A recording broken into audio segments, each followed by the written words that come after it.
Au milieu du désert du Nevada, sous un soleil brûlant qui fend le sable et un paysage désolé où le vent siffle comme un écho du vide, existe un lieu qui a inspiré plus de théories du complot que tout autre dans l'histoire moderne.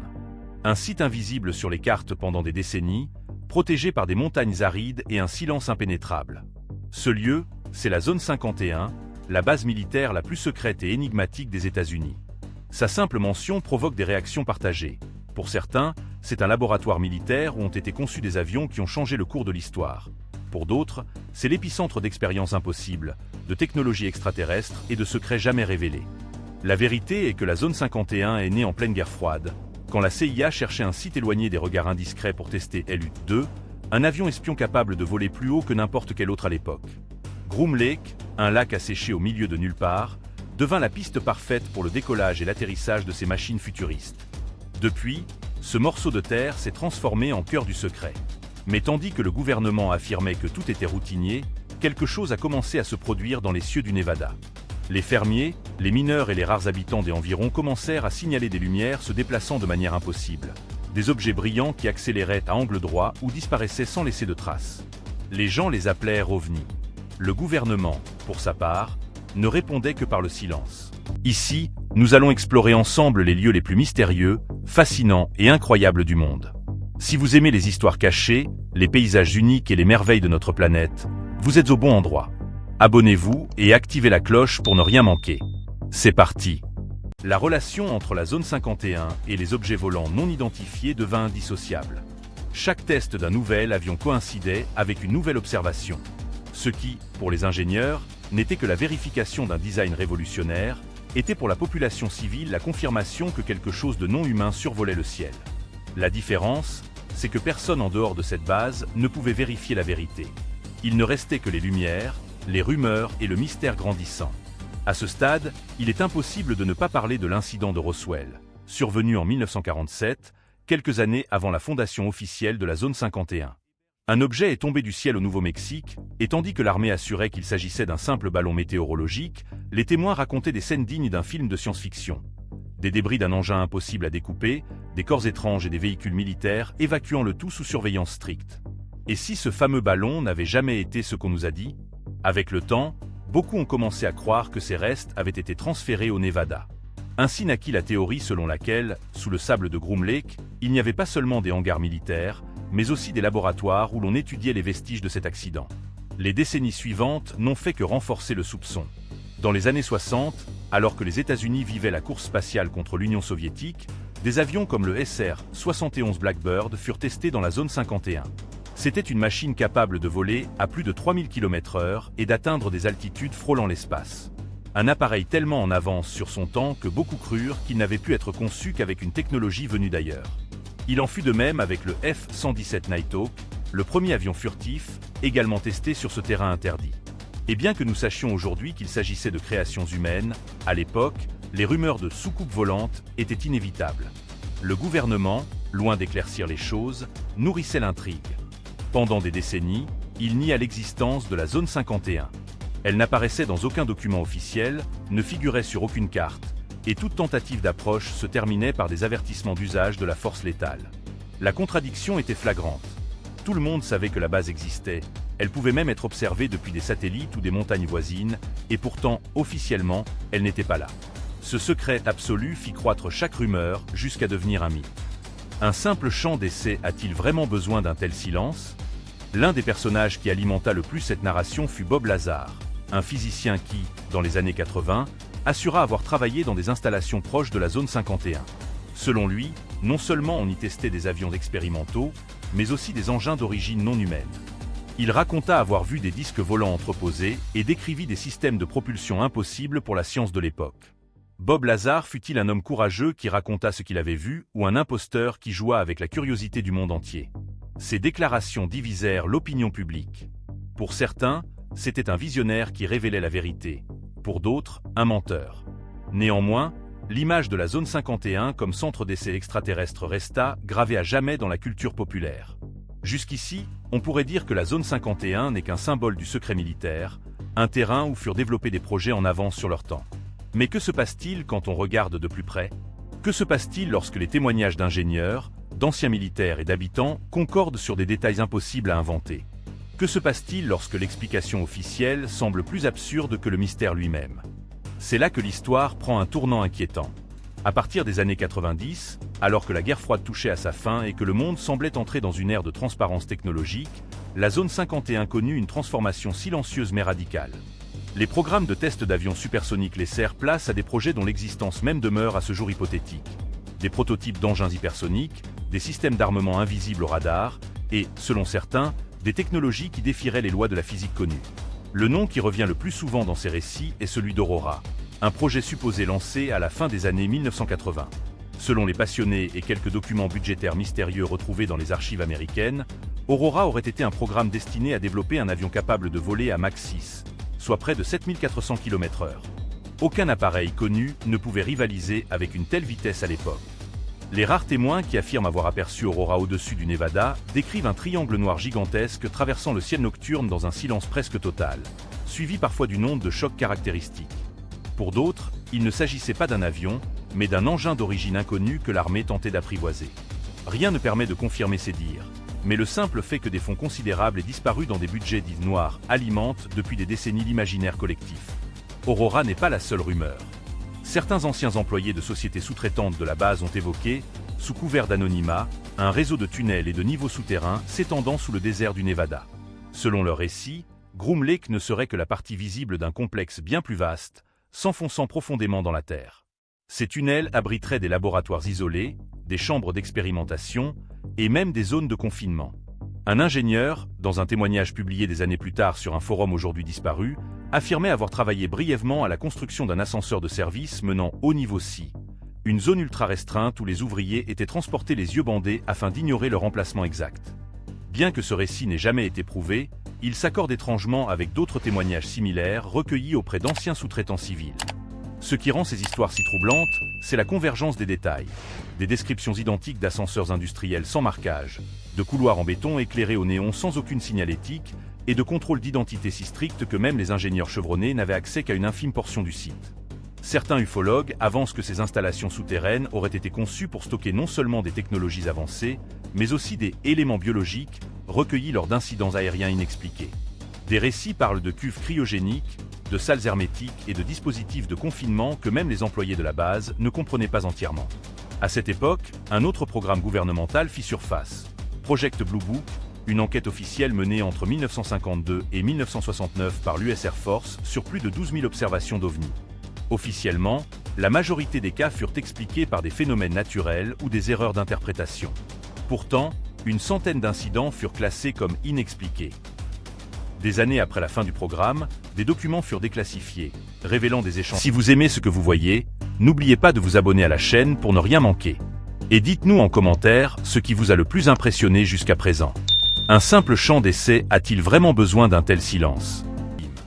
Selon cette hypothèse, l'armée américaine développerait des technologies holographiques avancées capables de simuler des apparitions massives dans le ciel, dans le but de manipuler l'opinion publique ou de préparer une annonce orchestrée sur la présence extraterrestre.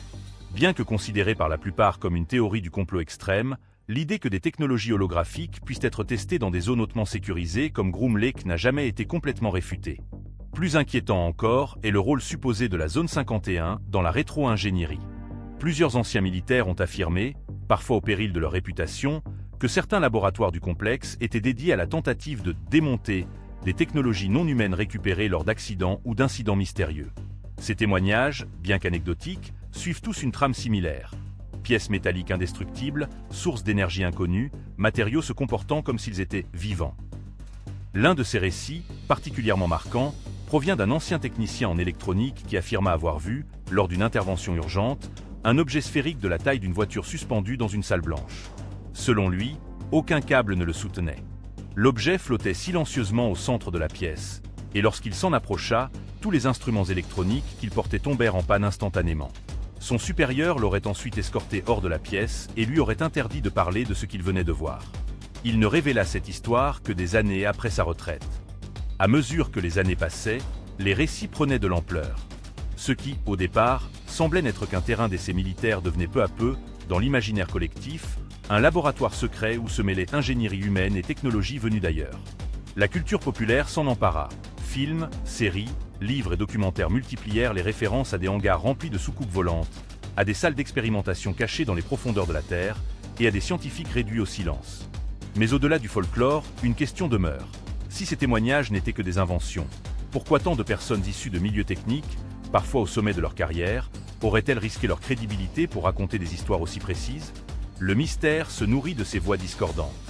Chaque révélation, qu'elle soit authentique ou non, tisse un fil supplémentaire dans la toile complexe qui entoure la zone 51. Et à mesure que ces histoires circulent, elles deviennent plus difficiles à distinguer de la réalité.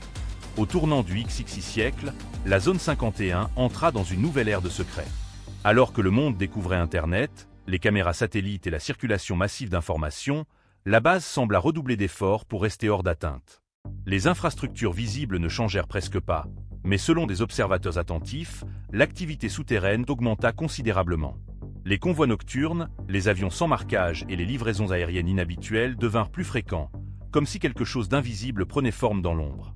En parallèle, les technologies militaires évoluèrent à une vitesse vertigineuse. L'arrivée des drones autonomes, des systèmes hypersoniques et des programmes d'intelligence artificielle transforma la guerre moderne.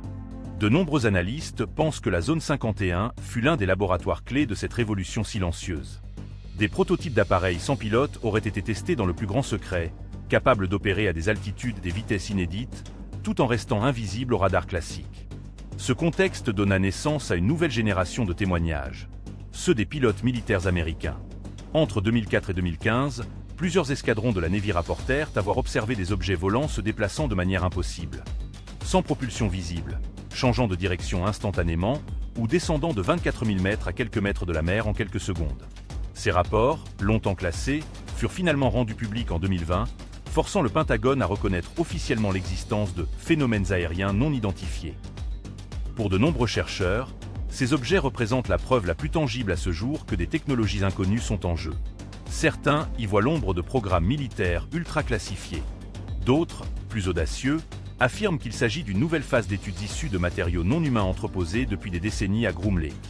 Dans les deux cas, la coïncidence temporelle entre ces observations et les évolutions technologiques connues laisse peu de place au hasard. Internet amplifia cette dynamique. Les forums, puis les réseaux sociaux, devinrent des lieux privilégiés où ingénieurs, amateurs, militaires retraités et théoriciens échangeaient librement leurs hypothèses. Des images satellites furent scrutées au pixel près, des fuites anonymes publiées sur des plateformes obscures, et des documents prétendument officiels commencèrent à circuler. La zone 51, autrefois isolée dans le désert, devint un mythe planétaire en temps réel, alimenté par chaque post, chaque témoignage, chaque leak. Certains hackers affirmèrent même avoir tenté d'accéder aux réseaux gouvernementaux liés à la base. Si la plupart de ces tentatives échouèrent, quelques-unes produisirent des résultats troublants. Listes d'expérimentation, nomenclature codée, références à des programmes exotiques dont la nature exacte reste inconnue. Même si l'authenticité de ces fuites est contestée, elles entretiennent l'idée que, derrière les murs invisibles de Groom Lake, se déroule une activité scientifique et militaire d'une ampleur difficile à imaginer. Ce qui rend cette nouvelle phase si singulière, c'est qu'elle s'inscrit dans une époque de transparence forcée. Jamais les gouvernements n'avaient dû affronter une telle surveillance citoyenne. Pourtant, la zone 51 continue d'échapper à toute véritable révélation. Les images satellites sont brouillées, les archives demeurent inaccessibles, et les rares témoins crédibles disparaissent souvent dans le silence, soit par choix, soit par pression. Ce paradoxe ne fait qu'épaissir encore le mystère. Des théoriciens avancent que la base ne serait plus seulement un centre de recherche, mais une plaque tournante pour des technologies stratégiques globales. Des systèmes capables de contrôler les communications, de manipuler des champs électromagnétiques ou même d'expérimenter des modèles énergétiques non conventionnels y seraient développés. Ces spéculations reposent en partie sur des observations de phénomènes lumineux réguliers au-dessus de la zone, visibles à des dizaines de kilomètres à la ronde. Un scénario souvent évoqué est celui d'une collaboration internationale secrète. Selon cette idée, plusieurs puissances partageraient en secret certaines découvertes majeures, utilisant la zone 51 comme centre de convergence. Des rumeurs font état de réunions discrètes entre scientifiques étrangers et ingénieurs américains dans des secteurs souterrains. Si cela était vrai, cela expliquerait la nature si farouchement protégée du lieu, dépassant les enjeux nationaux pour toucher à des secrets d'ordre planétaire. Mais la question la plus fascinante reste celle-ci. Et si tout cela n'était qu'une gigantesque opération de diversion? Plusieurs experts sceptiques suggèrent que la zone 51 pourrait servir de leurre, absorbant l'attention mondiale pendant que d'autres sites, moins connus, hébergent les véritables projets sensibles. Ce jeu de miroir entre secret et révélation serait en soi une arme stratégique. concentrer les regards sur un point précis pour mieux protéger les autres. Quoi qu'il en soit, la zone 51 demeure le cœur battant d'un écosystème d'hypothèses. Chaque nouvelle information, qu'elle soit officielle ou non, se transforme immédiatement en pièce d'un puzzle dont personne ne possède l'image finale. Et plus nous avançons dans le temps, plus les couches de mystère s'empilent, mêlant technologie de pointe, rumeurs persistantes et enjeux géopolitiques. Si la première moitié de son histoire reposait sur des avions expérimentaux et des rumeurs d'ovnis, la seconde se joue à une échelle beaucoup plus vaste. Ce n'est plus seulement une question d'engins étranges, mais de la manière dont la connaissance elle-même est contrôlée, filtrée et révélée. La zone 51 est devenue un symbole du pouvoir de l'information, ou plutôt, du pouvoir du silence face à une humanité avide de réponses. Et c'est ici que je veux te poser une question directe. Crois-tu que tout cela n'était qu'une stratégie de dissimulation militaire, ou es-tu convaincu qu'au Nevada se cachent des preuves qui changeraient à jamais notre vision de l'univers? Réfléchis un instant, et pendant que tu y penses, abonne-toi à la chaîne et active la cloche. Ce n'est pas seulement pour soutenir ce projet, c'est aussi pour t'assurer de ne rien manquer de ce qui arrive dans la prochaine partie. Car nous parlerons d'expériences si sombres que même les scientifiques eux-mêmes auraient eu peur de les raconter à voix haute. La zone 51 est une véritable énigme vivante. Pour certains, ce n'est qu'un terrain militaire qui remplit sa fonction en temps de guerre. Pour d'autres, c'est la plus grande boîte noire de l'histoire de l'humanité, un lieu où se cache la preuve définitive que nous ne sommes pas seuls. Mais la vérité, c'est qu'à chaque fois que le gouvernement garde le silence, ce silence nourrit le mystère. Et dans un monde saturé d'informations, un secret aussi bien protégé est, en soi, une confirmation que quelque chose d'énorme s'y dissimule. Le plus inquiétant de tout, c'est que, malgré les années, malgré les avancées technologiques et malgré... Ce lieu est fascinant, n'est-ce pas? Abonnez-vous pour découvrir d'autres histoires incroyables comme celle-ci. Et surtout, partagez en commentaire l'élément qui vous a le plus marqué dans cette vidéo. Malgré les fuites, nous restons sans réponse claire. Peut-être est-ce là le signe le plus puissant de tous. La zone 51 n'est pas seulement un lieu sur la carte. C'est un rappel qu'il existe des choses qu'il ne nous est pas permis de savoir. Parler de la zone 51, ce n'est pas seulement parler de secrets enfouis sous terre, d'avions impossibles ou de rumeurs sur les extraterrestres. C'est aussi parler de la fascination collective que ce lieu éveille chez des millions de personnes dans le monde entier. Car même si, pendant des décennies, ce n'était qu'un nom murmuré parmi les conspirationnistes, aujourd'hui, il fait partie de la culture populaire. Et cette curiosité a conduit plus d'une fois des hommes et des femmes ordinaires à tenter l'impensable. Franchir les limites de la base la plus protégée des États-Unis. Les avertissements ont toujours été clairs. D'immenses panneaux entourent le désert, no trespassing. Use of deadly force authorized. Ne pas franchir. Usage de la force létale autorisée. Ce n'est pas une exagération. La zone 51 est protégée non seulement par des murs invisibles de surveillance satellitaire et de capteurs de mouvement, mais aussi par des gardes armés, connus des habitants sous le nom de camodudes. Des hommes vêtus d'uniformes de camouflage qui patrouillent à bord de camionnettes blanches sans insigne, toujours à l'affût du moindre intrus. Cela vaut-il la peine de risquer sa vie seulement pour tenter de regarder l'interdit? En 2006, un groupe de randonneurs tenta de s'approcher par la zone montagneuse afin d'obtenir des photographies. À peine furent-ils à quelques mètres de franchir la ligne invisible du périmètre qu'ils furent arrêtés, menottés et retenus durant des heures par les gardes. L'amende fut exemplaire. Mais au-delà de la sanction, ce qui devint évident, c'est qu'aucune curiosité humaine n'est la bienvenue à Groom Lake. Le cas le plus célèbre eut lieu en 2019, lorsqu'un événement créé sur Facebook sur un ton humoristique devint un phénomène mondial. Storm Area 51, They Can't Stop All of US. Ce qui avait commencé comme un mème se transforma en une mobilisation réelle.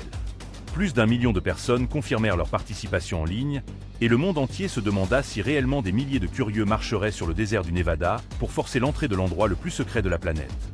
Le gouvernement réagit avec sérieux. Le Pentagone publia des communiqués avertissant des conséquences. L'armée de l'air précisa clairement que la zone 51 n'était pas un parc d'attractions et que toute tentative d'assaut serait réprimée par la force. Finalement, l'événement se transforma en un festival improvisé, avec concerts et caravanes de touristes dans les villages voisins. Seules quelques dizaines osèrent s'approcher des limites de la base, et tous furent dispersés sans incident majeur. Mais la question resta en suspens. Que se serait-il passé si réellement des milliers de personnes avaient couru vers la base en même temps? Jusqu'où le gouvernement serait-il allé pour protéger ce qu'il cache? L'ironie est que plus on tente de protéger le secret, plus le soupçon grandit. Il est vrai qu'à Groom Lake furent testés des avions espions comme l'US-2, le SR-71 et le F-117. Mais est-ce que cela justifie des décennies de démentis, de restrictions extrêmes et de politiques de non-information totale? Ou bien, derrière ces murs, Se cache-t-il quelque chose qui changerait à jamais notre perception du monde? Les plus sceptiques disent que la zone 51 n'est rien de plus qu'un champ d'essai militaire amplifié par l'imagination populaire. Que tout ce qui concerne les extraterrestres n'est qu'un stratagème destiné à détourner l'attention de projets réels, comme les drones avancés, les armes hypersoniques et les systèmes de surveillance satellitaire. Et bien que cette version ait du sens, elle n'explique pas pourquoi tant de personnes ayant travaillé là-bas ont risqué leur crédibilité en racontant des histoires de vaisseaux impossibles et de restes biologiques. Elle n'explique pas non plus pourquoi le gouvernement a été si inflexible en niant, en cachant et même en détruisant des documents liés à la base. Ce qui est en jeu n'est pas seulement le contenu des hangars.